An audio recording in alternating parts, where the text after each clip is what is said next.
Tampaknya ada sesuatu di bawah tanah. Pria ini membersihkan lapisan atas tanah. Tiba-tiba ia menemukan sebuah kotak besar. Penasaran, dia membuka tutupnya untuk melihat. Tepat setelah itu, dia pikir dia pusing. Dia membukanya lagi. Di dalam sebenarnya ada tubuh dengan banyak uang kertas. Untuk memeriksa apakah uang itu adalah uang sungguhan, dia mengambil setumpuk uang. Kemudian kembali ke ruang pemeriksaan keaslian. Tanpa diduga, ini semua adalah uang sungguhan. Dia membeku di tempat. Rumah yang baru dibeli ini juga diberi uang. Lalu, dia pergi ke halaman belakang lagi. Gali semua uang itu. Dia menumpuk uang di tumpukan. Untuk memasuki rumah, dia menghitung sedikit. Tempat ini harus setidaknya 15 kg. Setelah dia tiba, dia memasukkan sisa uangnya ke dalam rumah. Simpan hanya beberapa tagihan secara pribadi. Tetapi di malam hari, dia dibangunkan oleh suara-suara aneh di lantai bawah. Dia khawatir uang itu akan dicuri. Dia segera mencari di sekitar lantai, memegang tongkat baseball. Untung saja tidak ada orang lain di rumah itu. Untuk ketenangan pikiran, pergi tidur. Dia pergi ke gudang untuk mengkonfirmasi lagi. 15 kg uang kertas masih ada. Sekarang dia sudah kembali ke kamarnya. Tapi baru tutup. Pria tua yang terbaring di bawah tanah itu muncul di luar jendela. Dia langsung merasa panik. Dia mengambil tongkat baseball dan pergi keluar. Dia pikir seseorang sedang mencoba mengolok-oloknya. Namun, ketika dia menggali peti mati di tanah lagi, pria itu masih terbaring di dalam. Dia bingung. Dia mulai memeriksa detak jantung dan pernapasannya. Setelah memastikan bahwa dia memang mati, dia hanya merasa lebih aman. Keesokan harinya ketika dia bangun, dia melihat tubuhnya tertutup lumpur. Dan dia tidak ingat bagaimana dia sampai di rumah tadi malam. Setelah itu, dia buru-buru mandi dan siap berangkat kerja. Karena tadi malam menyebabkan dia kehilangan tidur malam yang nyenyak. Setelah bekerja, dia menemukan ember untuk bercerita. Tapi masih belum bisa kasih alasannya. Karena di dalam rumah ada uang dan tubuh. Dia khawatir setelah ember mengetahui bahwa itu akan merugikan dirinya. Dia buru-buru membayar untuk meninggalkan tempat ini. Tetapi setelah dia kembali, hal yang dia khawatirkan juga terjadi. Dia baru saja pulang. Di lantai, dia melihat jejak kaki orang asing. Dia membandingkan kakinya yang panjangnya 50 cm. Jelas bukan jejak kakinya. Saat ini, dia tiba-tiba teringat uang kertas di gudang. Dia segera datang untuk memeriksa. Untung masih ada uangnya. Belum dicuri. Setelah keluar kamar, dia mulai membersihkan jejak kaki di lantai. Kemudian dia mengganti pakaiannya dan bersiap untuk mandi. Tetapi begitu dia berbalik, pakaian yang dia gantung mengejutkannya. Aku mencintaimu. Saat ini, suara datang dari luar jendela. Dia dengan sifat curiga mengambil pisau dan bergegas keluar. Tapi tidak ada apa-apa di luar. Dia berpikir lagi. Sejak mengambil uang dari orang tua itu, hal-hal aneh terus terjadi. Dia sangat pemalu. Dia segera berlari ke kamarnya. Memutuskan untuk membawa uang itu kembali ke tempat lama. Lanjutkan, paku peti mati. Kemudian, dia pergi ke gudang untuk memeriksa. Tiba-tiba, dia menemukan bahwa masih ada pintu di belakang. Tetapi ketika dia memecahkan kunci dengan bor listrik, pintu masih tidak bisa dibuka. Dia pikir ini adalah pintu rahasia. Pasti terkait dengan tubuh lain. Jadi dia pergi ke sana. Setelah mencungkil kuku, tahan bau, untuk menguji pria itu, dia menahan napas. Tetapi dia hanya menemukan dompet dan satu set kunci. Setelah itu, dia baru kembali ke kamarnya untuk beristirahat. Tidak berharap, pria itu muncul lagi. Hai! Dia kaget bangun. Syukurlah itu hanya mimpi. Tetapi ketika dia duduk, sebuah tangan muncul dari bawah tempat tidur. Dia bangun. Sepertinya mimpi lain. Dan tidak ada seorang pun di bawah tempat tidur. Ini benar-benar membuatnya marah. Untuk mencari tahu siapa yang mencoba mengolok-oloknya, dia membuka peti mati itu lagi. Mengambil uang dari itu. Setelah itu, dia pergi ke toko untuk membeli perlengkapan lighting dan kamera. Pasang setiap lampu di setiap sudut rumah. Di malam hari, dia keluar dari kamarnya untuk memeriksa. Baru menyalakan lampu, rumah langsung menyala. Bertindak seperti serigala. Setelah masuk ke rumah, saat dia menatap kamera dan berpikir, dia ingat kunci pada orang tua itu.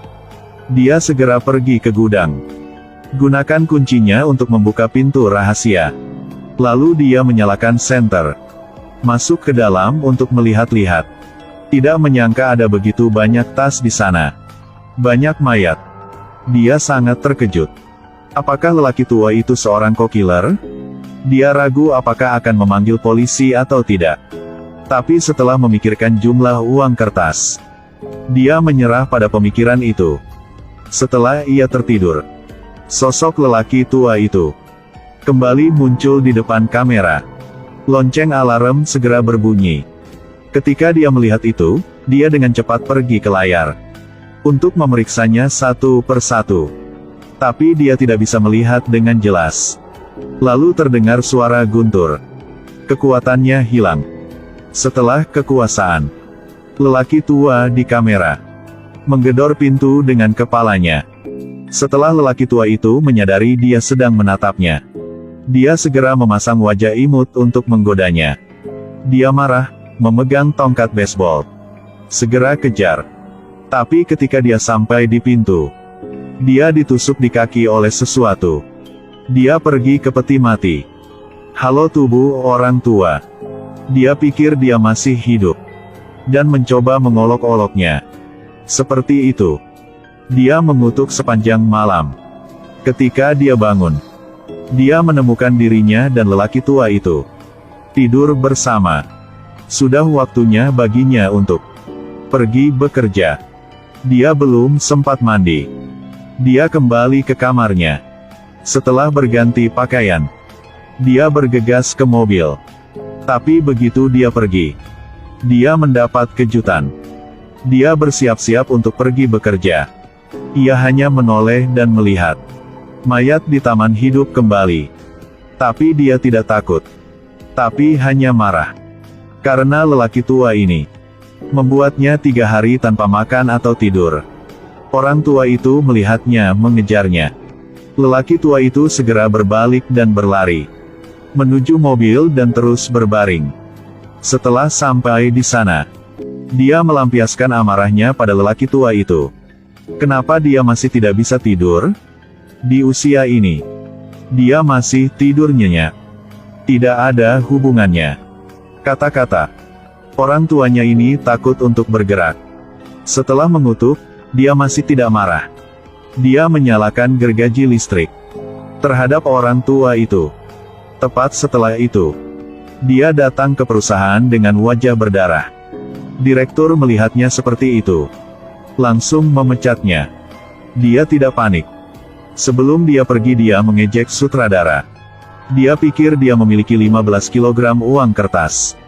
Memukulinya sampai mati tidak berhasil untuknya. Begitu saja, dia melepas pakaiannya dan segera kembali ke rumah. Tapi ketika sampai di rumah, dia melihat manajer real estate pergi ke halaman belakangnya. Dia tidak punya waktu untuk menjelaskan. Dia menatap mayat itu dan mengeluarkan teleponnya untuk memanggil polisi. Tidak ada jalan lain. Dia harus menggunakan palu untuk membunuh orang tua itu. Lalu sembunyikan tubuh lelaki tua itu dan orang tadi di ruang rahasia. Setiap malam, dia hanya berbaring. Tanpa diduga, tiba-tiba alarm berbunyi.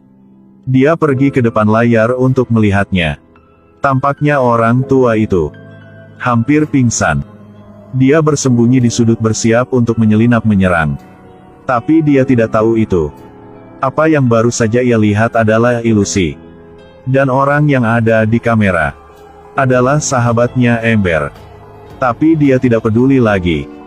Dia pikir Ember ingin mencuri uangnya. Setelah mendorongnya ke bawah, dia menikam Ember dengan bor listrik. Dan begitu saja, ruang rahasia itu memiliki tubuh lain. Pada titik ini dia dalam keadaan gila. Dia pergi ke halaman belakang untuk mengambil uang kertas dan membawanya ke dalam rumah.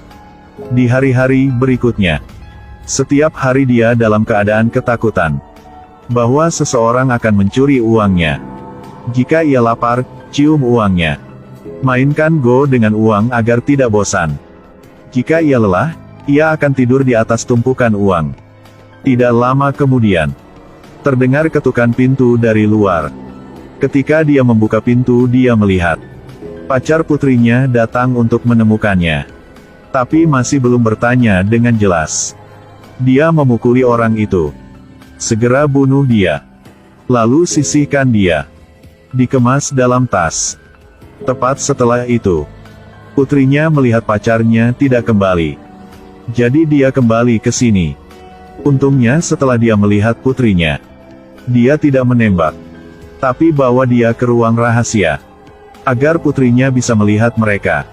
Setelah itu tetapi ketika gadis itu tidak mengambil tindakan pencegahan, dia memukulnya dari belakang sampai dia bangun. Dia melihat ayahnya yang gila. Dia memegang pisau di depannya. Dia menangis dan memohon ayahnya untuk memaafkannya. Dia adalah putrinya. Namun yang mengejutkan, tangisan putrinya membangunkannya. Dia belum bereaksi. Dia berlari ke atas, berganti menjadi jas. Hal-hal jahat yang dia lakukan 3 kali 7 kali muncul di kepalanya. Untuk membebaskan dirinya, dia membawa uang itu ke halaman belakang. Lalu tuangkan bensin ke atasnya. Dia menyala. Dia ragu-ragu. Tapi pada akhirnya, dia memilih tetap di dalam kotak. Selamanya berbaring di samping uang itu. Dengan aliran air hujan, kotak itu tertutup oleh bumi. Diam-diam menunggu orang berikutnya. Ceritanya masih perlu dilanjutkan. Mari kita lihat siapa yang bisa menahan godaan ini. Oke. Jika Anda menghadapi uang ini, bagaimana Anda akan memilih?